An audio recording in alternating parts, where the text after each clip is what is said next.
Welcome to Food Nutrition and Dietetics channel. So today we will start with chapter 2 of unit 5, that is programs for welfare of adolescent girls and women.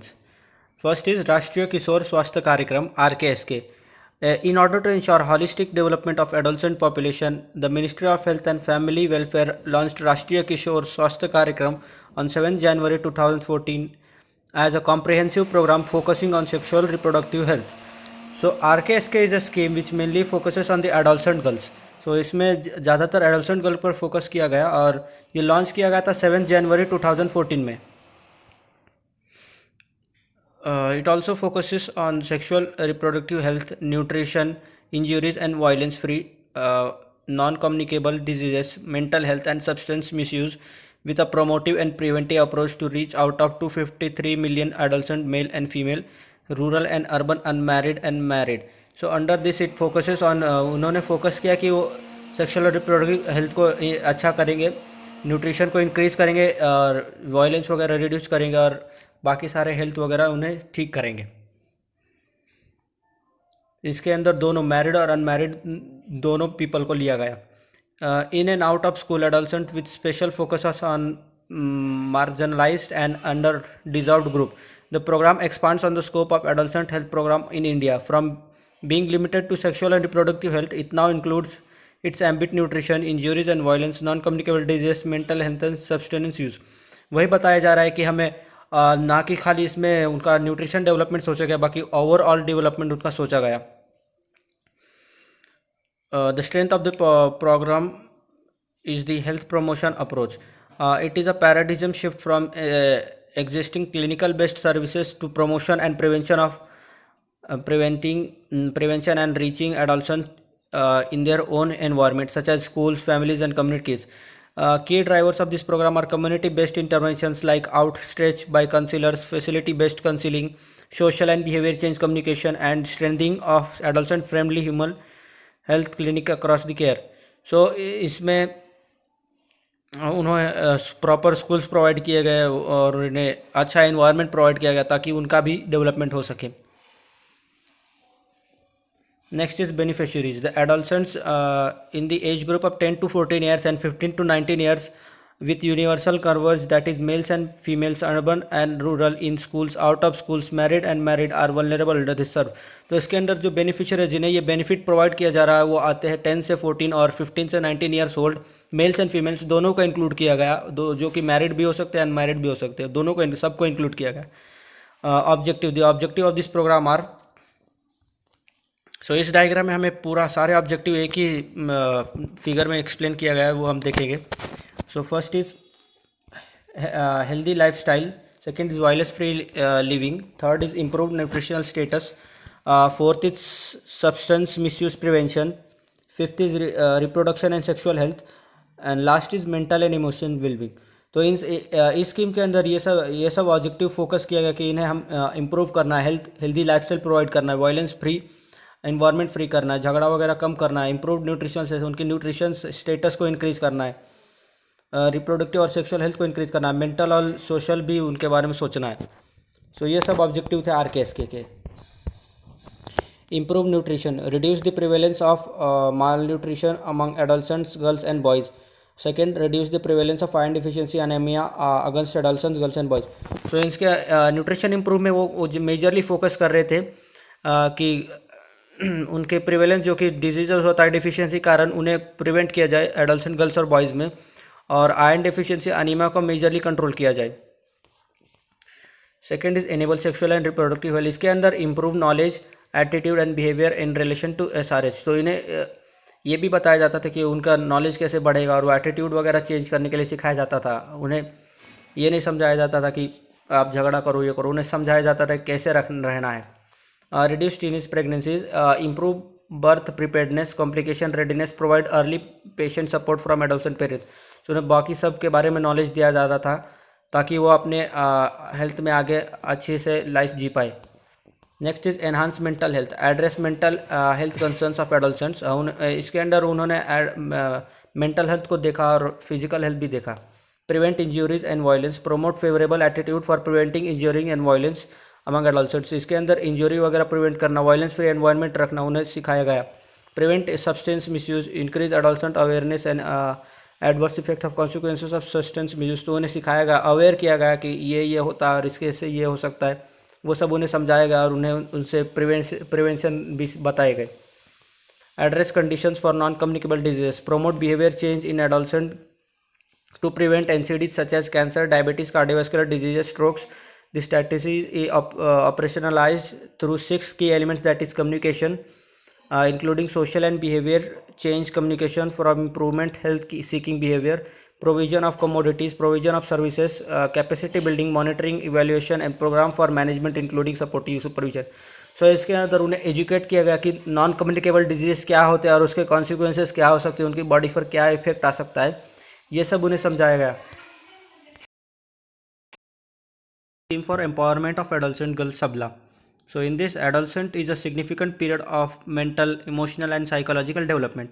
Adolescence represents a window of opportunity to prepare for healthy adult life. During this period, a nutrition problem originating earlier in the life can be partially corrected in addition to addressing the current ones. So adolescence एक ऐसा life का period है जिसमें हम emotionally और mentally psychologically development होता है और इसमें हार्मोनल इम्बैलेंस होता है। सो इसमें हम काफ़ी चीज़ें फेस करते हैं और mostly the hormonal changes. It is also the period to shape and consolidate healthy eating and lifestyle behaviors, thereby preventing the onset of nutrition-related chronic diseases in womanhood and prevalence of malnutrition in future generations। So ये इतना crucial period होता है जिसमें हमें अपने shape और अपने lifestyle में चेंजेस लाने पड़ते हैं ताकि हमें आगे जाके किसी चीज़ की डिफिशियंसी ना हो और हमें प्रॉपर अमाउंट में डाइट लेना पड़ता है। To prevent prevalence of malnutrition in future generation, iron deficiency anemia is the most widespread micronutrient deficiency affecting the vulnerable groups including adolescent girls, which reduce the capacity to learn and work, resulting in the lower productivity and limiting economic and social development। So इसके कारण काफ़ी जो लोग इसे follow नहीं करते उन्हें iron deficiency anaemia से सफ़र करना पड़ता है। So if we have to overcome this, तो हमें प्रॉपर डाइट लेना चाहिए, वो भी एडोलसेंट पीरियड में खास करके, जिसमें हमारी बहुत जल्दी डेवलपमेंट हो रही होती है। Anaemia during pregnancy lead to the high maternal and neonatal mortality let's as low birth as etcetera. और अनीमिया से तो हम जानते हैं काफ़ी सारे अफेक्शन हो जाते हैं, हमारी बॉडी पूरी वीक हो जाती है, येलोइश टाइप होने लगती है, हीमोग्लोबिन की कमी होने लगती है और इससे काफ़ी चीज़ हम सफ़र करते हैं। सो इसे अवॉइड करने के लिए हमें इसे अपनाना चाहिए अपने लाइफ में। Addressing the health needs of adolescent girls will not only lead to healthier and more productive women force but will also help to break the intergeneration cycle of malnutrition। Intergeneration cycle malnutrition हमने पिछली unit में पढ़ा था, जिसमें हमें पता लगा कि कैसे एक जनरेशन से दूसरे जनरेशन में ये अनीमिया ट्रांसफ़र होता है। Within the human rights framework established and accepted by the global community, the right particularly relevant to adolescent include gender equality, right to education and health। सो हमारे ज़्यादा करके तो हमारे सोसाइटी में काफ़ी इनइक्वालिटी होती है, जेंडर इनइक्वालिटी, तो हमें इससे जेंडर इक्वालिटी लाना चाहिए और राइट टू एजुकेशन सबको प्रोवाइड करना चाहिए। And information and services appropriate for the ages, capacities and circumstances. Definite measures should be taken to ensure these rights are also make the girls aware of their duties and responsibilities. The adolescent girls need to be looked at not just in terms of their own needs as ages, but they are individuals who can be productive member of society। हमें woman को कमज़ोर नहीं समझना चाहिए, हमें उन्हें भी आगे बढ़ने देना चाहिए ताकि वो भी हमारे सोसाइटी में कुछ हेल्प कर सके और प्रोडक्टिव हो सके। Next is the ministry of women and child development, government of India in year 2000 came up with a scheme called Kishori Shakti Yojana, using an infrastructure of integrated child development services. The objective of this scheme were to improve the nutrition and health education of girls in the age group of 11 to 18 years, as well as to equip them to improve the upgrade their home based and vocational skills। So ministry ने हमारे government ने इन the year 2000 में एक scheme launch किया जिसका नाम था किशोरी शक्ति योजना, और इसके अंदर उन्होंने मेजरली 11 से 18 ईयर बच्चों को फोकस किया और खास करके लड़कियों को फोकस किया ताकि उनकी न्यूट्रिशनल और होम बेस्ड वोकेशनल स्किल्स को इम्प्रूव किया जाए। and to promote their overall development including awareness about their health, personal hygiene, nutrition, family welfare and management. सो इनमें उन्हें यह भी बताया, अवेयर किया गया कि हेल्थ को मेंटेन करना कितना ज़रूरी है, पर्सनल हाइजीन रखना चाहिए, न्यूट्रिशन की क्या इंपॉर्टेंस है, और वो सब बताया गया. Thereafter nutrition programme of adolescent girls was initiated as a pilot project in the year 2003 and 51 identified districts across the country to address the problem of undernutrition among the adolescent girls. Under the program, 6 kg of free food grains per beneficiary per month are given to the underweight adolescent girls. तो इस programme के अंदर district काफ़ी country के काफ़ी district में हम address करते हैं कि कहाँ कितने लोग सफ़र कर रहे हैं माल न्यूट्रिशन से, और उन लोगों को हम इसके अंडर 6 kg का फ्री फूड ग्रेन प्रोवाइड किया जाता था ताकि वो इन सब से रिकवर हो सके. The above two schemes have influenced the lives of the ages to some extent, but have not shown the desired impact. Moreover, the above two schemes had limited financial assistance and coverage besides having similar interventions and catered to more or less the same target group. So अभी तक ये इतनी तरह से फैला नहीं है, काफ़ी कम जगहों पर ये स्कीम अप्लाई किया जा रहा है, और ये सोशल कारण भी हो सकता है और फाइनेंशियल कारण भी है जिसके कारण ये उतना नहीं बढ़ पाया. A need has therefore emerged to formulate a new comprehensive scheme with richer content, merging the erstwhile two schemes that would address the multidimensional problem of ages. The scheme shall be Rajiv Gandhi Scheme of Empowerment of Adolescent Girls, Sabla. It would replace KSY and NPAG in Doso district. KYS would be continued in the remaining district. So इसे replace करने के लिए हम सबला scheme को launch किया गया, जिसमें काफ़ी 200 से भी ज़्यादा डिस्ट्रिक्ट में अपनी पहुंच पहुंचाए और लोगों के न्यूट्रिशनली और रिकवर होने में, डिफिशिएंसी डिसऑर्डर से रिकवर होने में मदद की. Rajiv Gandhi scheme for empowerment of adolescent girls Sabla would implement using the platform of ICDS scheme through anganwadi centre. So ये आंगनवाड़ी सेंटर से भी काफ़ी प्रोवाइड किया गया. ऑब्जेक्टिव, तो स्कीम के ऑब्जेक्टिव थे, first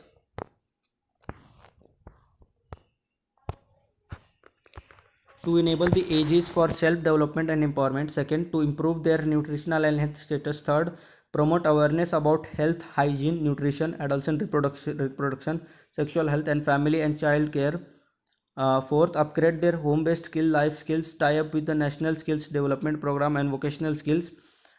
Fifth, maintain out-of-school ages into informal, formal education. And last is provide information, guidance, and existence about the public services. इसके मेजर ऑब्जेक्टिव थे कि उन्हें न्यूट्रिशन है और हेल्थ स्टेटस को इम्प्रूव करना था, उन्हों को सबको अवेयर कराना था हेल्थ, हाइजीन और न्यूट्रिशन के इम्पोर्टेंस के बारे में, और उनके home based skills, life skills वगैरह को इम्प्रूव भी करना था, और उन्हें public services like police station, post office, banks etcetera से भी सब कुछ से उन्हें अवेयर कराना था. ये सब उसके ऑब्जेक्टिव्स थे स्कीम के. That is Rajiv Gandhi scheme. Next is beneficiaries. The scheme would cover adolescent girls in the age group of 11 to 18 years under all ICDS project in selected 200 districts in all the states UTs in the country. In order to give appropriate attention, the target group would be subdivided into two categories, with 11 to 15 and 15 to 18 years, and interventions planned accordingly. The scheme focuses on all out of school adolescent girls who have assembled the Anganwadi center as per the timetable frequency decided by UTs. सो इस scheme के अंदर majorly 11 से 18 year के girls को adolescent girls को लिया गया, और ये इसके अंदर ICDS ने भी हेल्प किया, और काफ़ी 200 डिस्ट्रिक्ट तक वो पहुँचे और उनकी काफ़ी मदद की. और scheme focus mainly out of school, जो लड़कियों को स्कूल में पढ़ने नहीं दिया जाता था, उन पर फोकस किया गया, और उन्हें स्कूल जाने के लिए प्रोमोट किया गया. The other, that is the school going girls, would meet at the AWCs at twice a month and more frequently during vacations, where they receive life skill education, nutrition and health education, awareness about the social legal issues. So इसमें उन्हें ना कि खाली पढ़ाई, educationally उन्हें support किया गया, उन्हें उनके स्किल्स वगैरह जैसे उन्हें जो अच्छा लगता है उसके उन स्किल्स में उन्हें प्रमोट किया गया. Awareness about the social legal issues. These will give an appropriate for mixed interaction between the school and out of school, motivating the latter to join. So इससे वो काफ़ी लड़के मोटिवेट हुए और उन्होंने स्कूल ज्वाइन करना स्टार्ट कर दिया.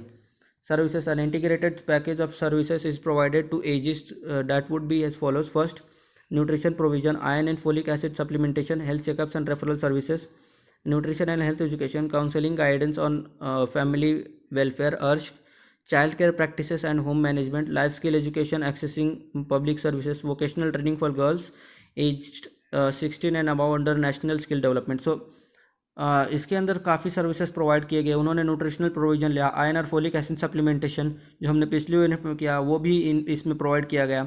हेल्थ चेकअप्स दिए गए, उन्हें रेफरल सर्विसेज दिए गए, न्यूट्रिशन और हेल्थ एजुकेशन प्रोवाइड किया गया, लाइफ स्किल और पब्लिक सर्विसेज के बारे में बताया गया. ये सब सर्विसेज उन्होंने प्रोवाइड किया इसके अंडर.